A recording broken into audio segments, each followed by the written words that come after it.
ನೀನು ಎಷ್ಟೇ ಅಂಗಳಾಚಿ ಬೇಡಿಕೊಂಡ್ರು ಇಲ್ಲಿ ಕೆಲಸ ಖಾಲಿ ಇಲ್ಲ.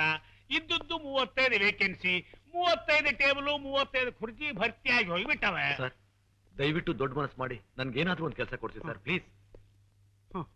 ನೀನ್ ನೋಡ್ತಾ ಇದ್ರೆ ಅಯ್ಯೋ ಪಾಪ ಅನಿಸ್ತದೆ. ಆಗ್ಲಿ, ನಿನಗೋಸ್ಕರ ಒಂದು ವೇಕೆನ್ಸಿ ಕ್ರಿಯೇಟ್ ಮಾಡಿ 36ನೇ ಸೀಟು ರೆಡಿ ಮಾಡಿ ಕೊಟ್ಟಿನಯ್ಯ, ಕೆಲಸನೂ ಕೊಡ್ತೀನಯ್ಯ. Thank you sir, thank you very much. ಆದ್ರೆ ಒಂದು ವಿಷಯ, ಸಂಬಳ ಮಾತ್ರ ಕೇಳಬಾರ್ದು, ತಿಳಿತೇನು?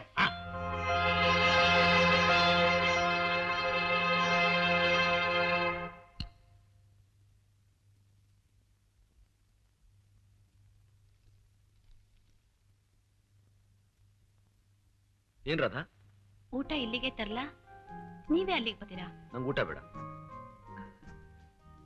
ಅಕ್ಕ ಬಡ್ಸೆ ಊಟ ಮಾಡ್ಬೇಕು ಅನ್ಕೊಂಡ್ರೆ ನೀವಿನ್ನು 1 ವಾರ ಉಪವಾಸ ಇರ್ಬೇಕಾಗತ್ತೆ. ಚೇಚೆ, ಹಾಗೇನಿಲ್ಲ, ನನಗೆ ಹಸಿವಿಲ್ಲ, ನೀವು ಹೋಗು.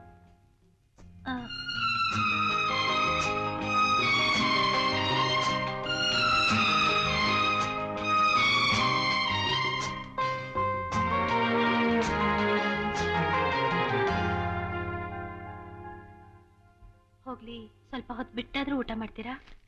ಸುಮ್ಮನೆ ನನ್ಗೆ ಯಾಕೆ ತೊಂದರೆ ಮಾಡ್ತೀರಾ? ಅದ ನನ್ ಹೊಟ್ಟೆ ಹಸಿವಿಲ್ಲ, ನಂಗೆ ಊಟ ಬೇಡ. ನಂಗ್ ಹೊಟ್ಟೆ ಹಸಿತಿತ್ತು. ನಿನಗೆ ಹೊಟ್ಟೆ ಹಸಿತಾ ಇದ್ರೆ ನೀವು ಊಟ ಮಾಡು, ನಾನೇನು ಬಲವಂತ ಮಾಡಿಲ್ವಲ್ಲ. ಪ್ಲೀಸ್ ಹೋಗಿ ಊಟ ಮಾಡು.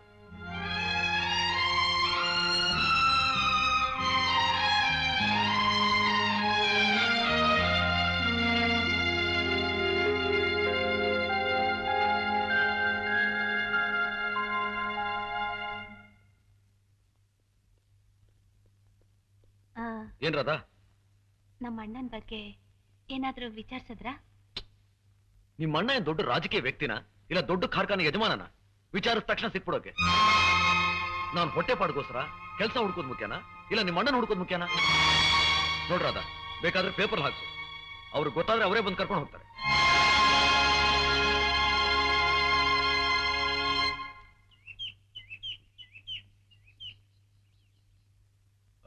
ಎಕ್ಸ್ಕ್ಯೂಸ್ ಮೀ, ನೀವು? I am Ravi. I am Anand. Nice meeting. Nice to meet you. ನೀವು ತಾನೇ ನಿನ್ನೆ ಡ್ರೈವರ್ ಕೆಲಸಕ್ಕೆ ಬಂದಿದ್ದು? ಹೌದು, ಆ ಕೆಲಸ ನಾನು ಬಿಟ್ಬಿಟ್ಟೆ. ಈಗ ನೀವು ಹೋದ್ರೆ ಆ ಕೆಲಸ ನಿಮ್ಗೆ ಸಿಗ್ಬಹುದು, ಯಾಕೆಂದ್ರೆ ಇಲ್ಲಿ ಕೆಲಸ ಇಲ್ಲ.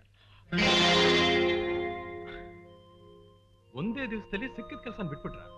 ಮಿಸ್ಟರ್ ಅರುಣ್, ನನ್ನ ಮನಸ್ಸು ಹಿಡಿತಿರೋ ಕೆಲಸನ ನಾನು ಯಾವತ್ತೂ ಮಾಡೋದಿಲ್ಲ. ಹಾಗಾದ್ರೆ ನಾನು ಹೋಗೋದು ವೇಸ್ಟೇ. ಹೇಗೆ? ನಾನು ಸ್ವಲ್ಪ ನಿಮ್ ಹಾಗೆ. ಮಿಸ್ಟರ್ ಅರುಣ್, ನೀವು ಗ್ರಾಜುಯೇಟಾ? ಹೌದು ಅಂತ ಹೇಳಿದ್ರೆ ಲಾಭ ಇಲ್ಲ, ಇಲ್ಲ ಅಂತ ಸುಳ್ಳು ಹೇಳಕ್ಕೆ ಮನಸ್ಸೇ ಬರ್ತಾ ಇಲ್ಲ. ಏನ್ ಮಾಡಕ್ಕಾಗತ್ತೆ ಹೇಳಿ? ನಮ್ ದೇಶದಲ್ಲಿ ಒಬ್ಬ ಸತ್ರೆ 10 ಜನ ಹುಡ್ತಾರೆ, 100 ಜನ ರಿಟೈರ್ ಆದ್ರೆ 1000 ಜನ ಕೆಲ್ಸಕ್ಕೆ ಅಪ್ಲೈ ಮಾಡ್ತಾರೆ. 1000 ಜನ ಕೆಲಸ ಸಿಕ್ಕಿದ್ರೆ 10,000 ಜನ ಕೆಲಸ ಇಲ್ಲದೆ ಬೀದಿ ಬೀದಿ ಅಲಿತಾ ಇರ್ತಾರೆ. ಇದು ನಮ್ ದೇಶದ ಪರಿಸ್ಥಿತಿ. ಈ ನಮ್ ಸರ್ಕಾರ ಹೆರಿಗೆ ಆಸ್ಪತ್ರೆಗಳನ್ನ ಕಟ್ಟೋದ್ರ ಬದಲು ಇನ್ನೊಂದಷ್ಟು ಕಾರ್ಖಾನೆಗಳಾದ್ರೂ ಕಟ್ಟಿದಿದ್ರೆ ನಮ್ಮಂತವ್ರಿಗೆ ಎಷ್ಟೋ ಒಳ್ಳೇದಾಗ್ತಿತ್ತು. ನಮ್ಮ ದೇಶದ ಸ್ಟ್ಯಾಟಿಸ್ಟಿಕ್ಸ್ ಸಂಬಂಧಪಟ್ಟ ಅಧಿಕಾರಿಗಳಿಗಿಂತ ನಿಮ್ಗೆ ಚೆನ್ನಾಗಿ ಗೊತ್ತಿರೋ ಹಾಗಿದೆ. ನನಗೆ ಮಾತ್ರ ಅಲ್ಲ ಸರ್, ನಮ್ಮಂತ ನಿರುದ್ಯೋಗಿಗಳಿಗೆಲ್ಲ ಗೊತ್ತಿರುತ್ತೆ. You are right. All the best. ದೇವ್ರು ನಿಮ್ಗೆ ಒಳ್ಳೇದು ಮಾಡಲಿ. Thank you very much.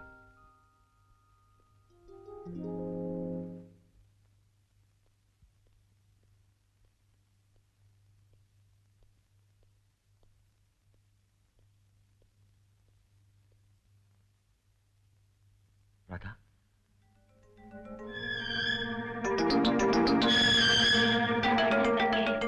ಏನಾದ್ರೂ ವಿಚಾರಿಸಿದ್ರಾ? ನಿಮ್ಮ ಅಣ್ಣ ಏನ್ ದೊಡ್ಡ ರಾಜಕೀಯ ವ್ಯಕ್ತಿನ ಇಲ್ಲ ದೊಡ್ಡ ಕಾರ್ಖಾನೆ ಯಜಮಾನನ?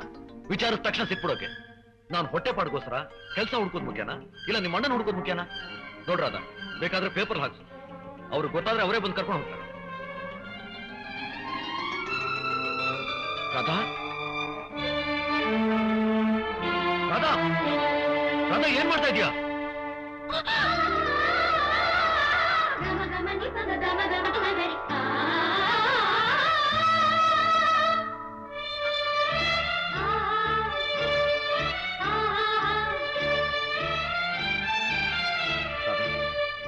ದಯವಿಟ್ಟು ನಾನು ಕ್ಷಮಿಸ್ಬಿಡಿ.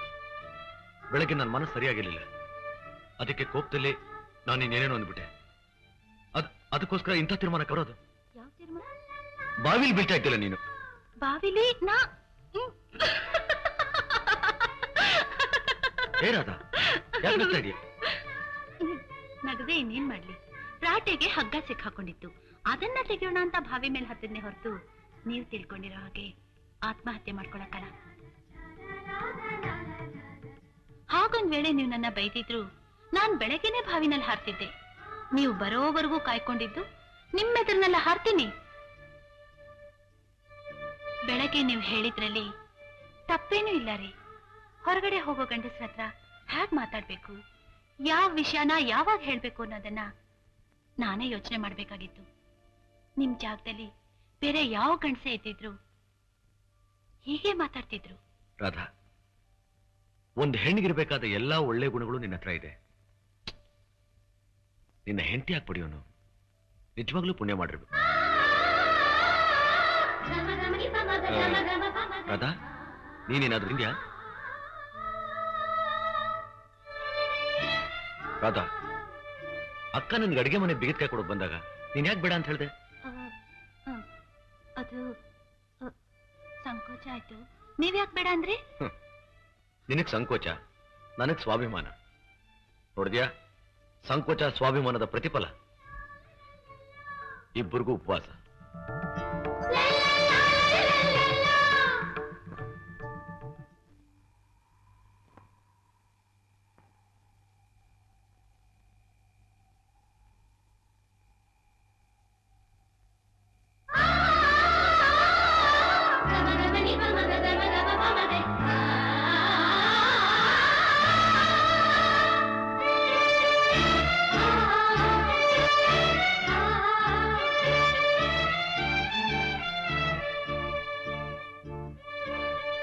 ಏಯ್, ಇಷ್ಟೊತ್ತಲ್ಲಿ ಇಲ್ಲಿಗೆ ಯಾಕೆ ಬಂದಿದ್ಯಾ? ಏನ್ ಬೇಕು ನಿಮ್ಗೆ? ಮನೇಲಿ ಯಾರು ಇಲ್ಲ, ನೀವಿಲ್ ಮೇಲೆ, ನಾನ್ ಕೆಳಗೆ. ಬೇರೆ ಬೇರೆ ಯಾಕೆ ಮಲ್ಕೋಬೇಕು? ಅದಕ್ಕೆ ಈ ರೂಮ್ನಲ್ಲಿ ನಿಮ್ ಜೊತೆಲೆ ಮಲ್ಕೊಳ್ಳೋಣ ಅಂತ. ಹೌದಾ? ನನ್ ಜೊತೆ ಇಲ್ಲೇ ಮಲ್ಕೋತೀಯಾ? Never, not possible.